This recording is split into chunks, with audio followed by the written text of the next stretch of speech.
Vereadora Andressa Marques. Para declarar o voto.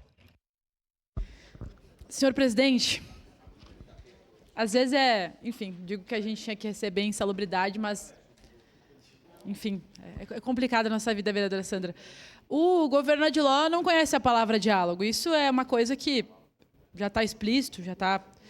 Nesses 11 meses que nós temos aqui de ano legislativo, já está evidente que diálogo não é o forte desse governo. Mas eu queria falar para o vereador Sandro e para o vereador Daniel Santos, que trouxeram apoio e palavras, né, questões em relação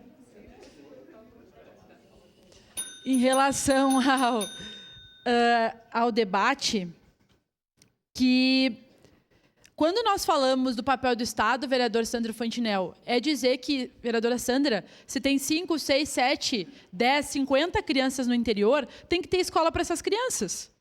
Se educação é um investimento e não é gasto, é papel do Estado, sim, manter essas escolas. Independente do número de alunos, que eu tenho certeza que tem muito mais do que isso, mas eu não vou entrar nesse mérito.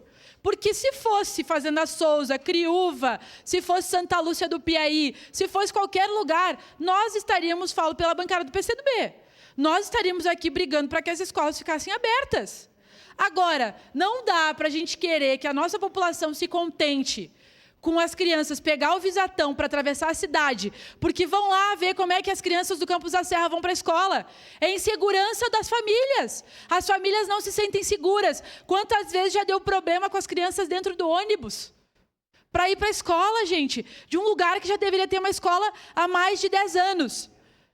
Vereador Daniel, aí o senhor comentou que alternativas, nós apresentamos alternativas para ela aqui, de ter mais salas, de ocupar as salas, de otimizar os espaços da escola, de ter escola onde já deveria ter há muito tempo, como o Campos da Serra e outras comunidades. Então, o governo não fez aquilo que deveria fazer, agora é uma medida esdrúxula. Então, para finalizar, senhor presidente, quero fazer uma reflexão aqui.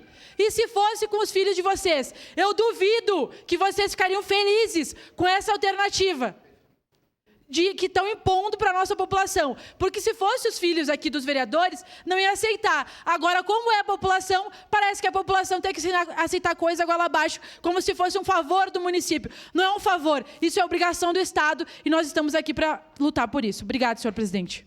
Próximo inscrito, vereador Cláudio Libardi.